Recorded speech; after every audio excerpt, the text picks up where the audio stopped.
Урматтуу ат башы айылынын халкын, мен сиздерге азыр айтып кетейин.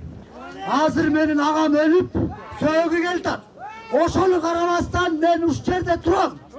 Урматтуу биздин ыйгарымдуу өкүл Байке, Жакып байке, сиз ушу эл бар үчүн, Болот байке, орган боюнча, эл бар үчүн ушул жерде сиздер ушу кызматта турасыздар. Сиздерден суранарыбыз, эл жакта болуңуздар. Жерди бермейли, турабыз сиздерден.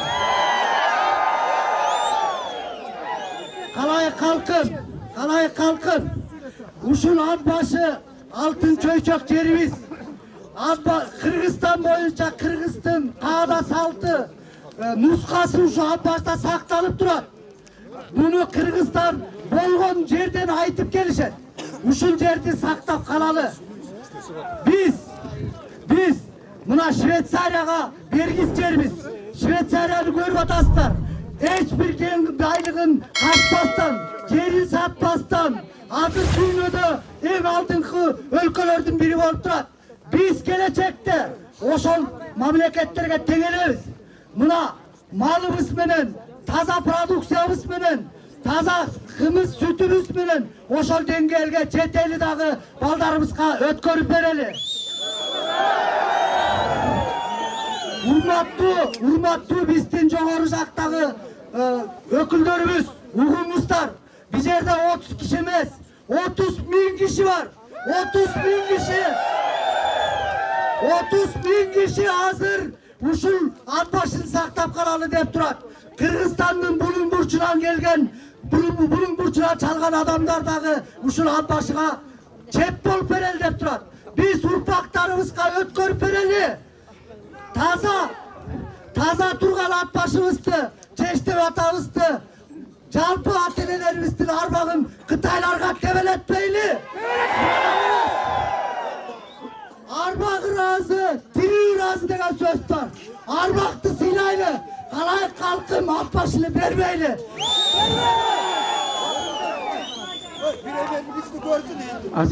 Урматтуу элим, мен 3-4 күндөн бери ар бир айылдагы спикерлер менен телефон аркылуу сүйлөштүм. Ошолордун сиздерге айтып кой деген аманатын айтууга укук бериңиздер. Туугандарым, азыр биздин арабызда ошол биздин спикерлерди аким жибериптир, губернатор жибериптир, премьер өзү чыгыртыптыр, элди алдаш үчүн деген ар кандай ушак айындар кетип атат. Азыр мына могу жерде төрагалар болсо келип өсүңүздөр менен айтып берсеңиздер да болот. Камераны кой берип койгулачы. Анан мындай туугандар, мен ошолордун сөзүн ооз айтып коеюн. Алар сиздердин шайлаган депутаттар, ошо төрагалар сиздердин үнүңүздөрдү жеткирүү үчүн жогорку жакка барып премьер менен жолугуп келиптир. Ошол жөнүндө эгерде уруксат берсеңиздер, биздин акимге сөз берейин. Салгастарым, урматтуу туугандар, ардактуу ага-чең апалар, урматтуу жаштар, урматтуу алыстан отартып келген коноктор. Мына бизде Мука Шалтагыч турат урматтуу биз сыйлаган.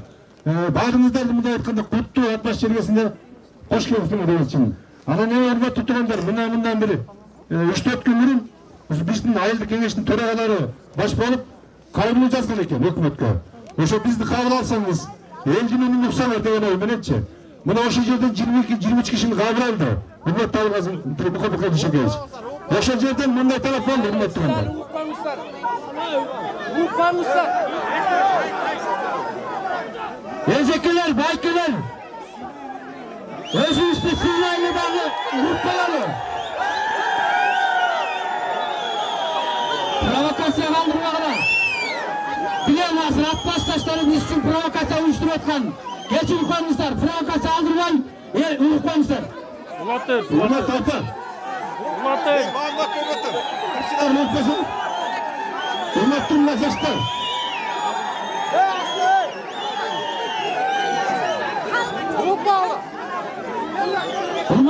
Урматтуу туугандар. Кары келсе Karı gelse aşka. Alo. Taş kes işkeden. Aksakalmışlar. Gelin atamızda söz verir. Gelin sana.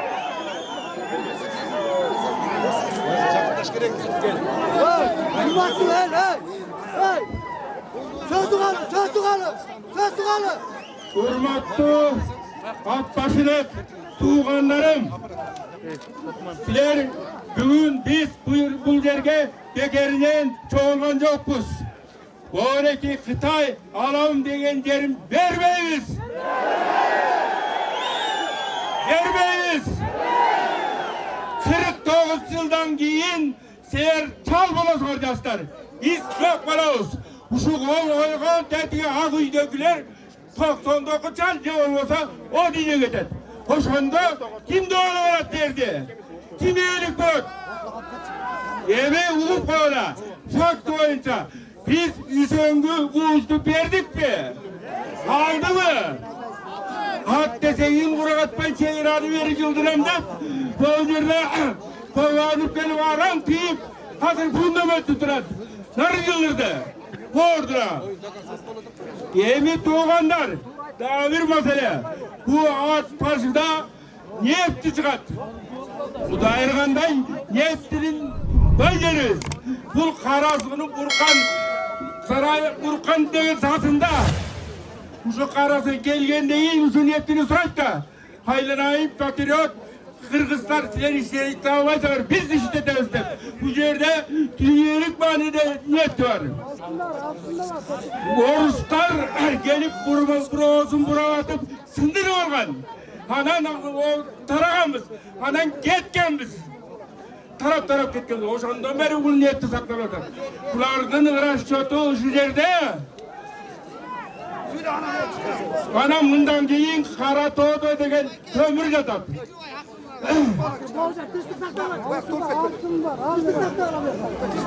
Büyük tuganlar. Gelin isterim savurduğu olup. Moğlu bizden hakim üstü sözsün ayağına çek uyuk koymuşlar. Kıykırmay. Kim özün suylasa hakim üstü sözünü uyuk koysun. Ayağına çekilsin. Atçallar, dübeni saktakılaçı. Tut dizilip dururlar. Kalaya kalkın. Buna o hakimdiğin sözün ayağına çayın uyuk koğlaç meselelerde sulamış. Kıykırmayın uyuk koğlaç. Ondan tuttuğunlar. Bunu alsanız da. Bunu aşağıdan kavram. Volkan Eldim'in dönağına cetkirdi.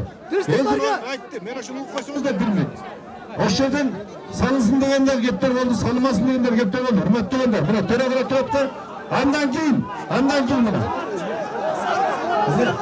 Ne? Sana ne hürmet tuttuğunlar buna. Düşünmeyle bitik salmasın diye bitik. Bundan 2-3 gündür bol oldu. Buna işte saçlar kavun aldı. Toktatım şunlar. Oşak kaybının var mı? Verdik. Azı kaybını kara batar. Hürmet tuttuğunlar. Düğünde toktatım şunlar yapıyordu. Göçede tuhaf koymadı. Buna bir tarafına çevirmetaş. Buna göçü 2-3 gündür malumatlar verilmedi. Toktatım şunlar yapacak. Buna kaybını alıp etti. Azı kara batar. Gelip buna cevap veriyoruz hürmet tuttuğunlar. Hürmetli tutanlar, emosiya kaldırmay. Hürmetli atçanlar, tutanlar, altınların, ıntımaka gelinizler. Start tuttuğunuzlar. Hazır.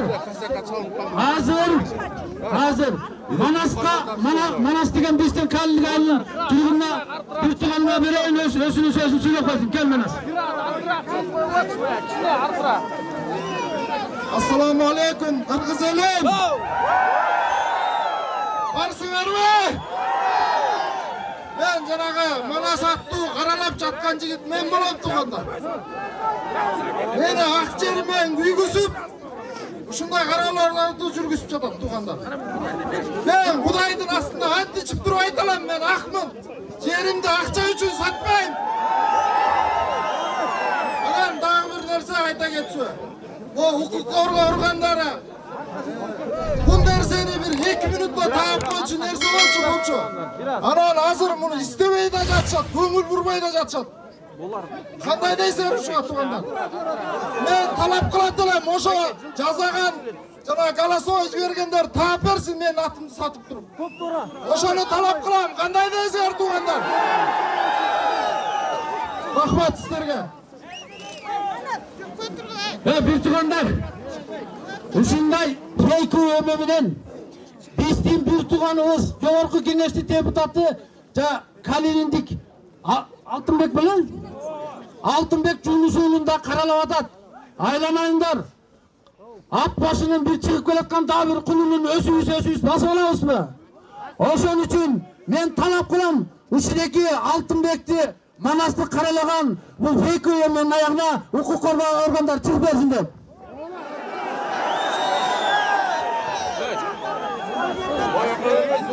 Ел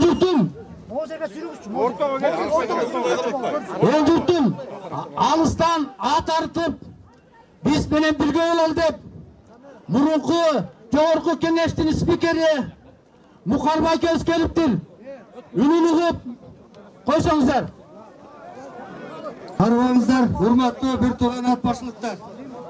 Ушу силердин көйгөйүңөрдү угайын деп атайын Бишкектен келдим. Мен өзүм ысык көлдүк болом. Мен жеримди эч качан бөлгөн эмесмин. Сен ат башы, сен баткен, сен көлдүк деп. Анан кийин силердин жерди 49 жылга арендага берет дегенди азаттыктан уккандан кийин биринчи жолу эле биздин баш министр Мухаммедкалый Абылгазиевге кат жаздым. Эй тууганым, мен Кыргыз Келечек коомдук бирикесинин атынан талап кылам. Буга жооп бергиле. Кандай шарт менен берип атасыңар? Кимге берип атасыңар деп. Мен жооп берсе жазсам, ал мага жооп бергенден ордуна Эркин Тоо газетасы аркылуу ат башы Жаштар Келечеги коомунун атынан жооп келди. Урматтуу Чолпонбаев, сизди сыйлайбыз. Сиздин эмне ишиңиз бар биздин ишибизге? Дегендей жооп келди. Мен мындайга чыдай албайм, туугандар. Анткен себеби Кыргыздын эли бирөө, жери бирөө. Муну биле турган эч ким жок. Экинчи маселе. Анан атайын бүгүн силердин чын эле мен даңырышып атамбы, туура эмес кылып атамбы деп келдим. Анткен себеби bir 20-30 киши анан bir көлдүк элдин баарын козутуп атат деп кайра массалык маалымат каражатынан берип атат. Мен бүгүн келип отуруп силердин ушунчалык чечкиндүүлүгүңөргө, ушу жерибизди, тагдырыбызды өзүбүз чечебиз деп атканыңарды өз көзүм менен көрүп мен абдан ыраазы болуп отурам сиздерге.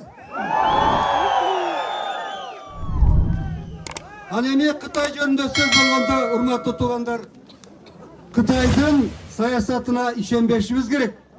Алардыкы башынан эле ушундай байкоосуздан жөн эле басып алуу аракеттери бардык жерде болуп келген. Жакынкы эле убакыт алып көрөлү. Намибиядан Пакистанга чейинки жерди тартып алган Кытай эмеспи? Тибетти басып алган Кытай эмеспи? 67-жылы Жалаңаш колго, биздин Беделге, Даманский аралына косулган Кытай эмеспи? Алар граждандык жол менен басып алат дагы, ээлеп алат дагы, андан кийин биздин жараныбыздын кызыкчылыгын коргойбуз деп аскер киргизет. Жетиги Тажикстанда мындай болгон жокпу? Мен андайды каалабайм. Бүгүн Кытайдын bir жараны келип алат, алар чоң күчтүү мамлекет, ошол жарандын кызыкчылыгын коргойм деп эртең аскер киргизип жиберсе, ушул ат башы Кытайдын анклавы болуп калганын мен каалабайм.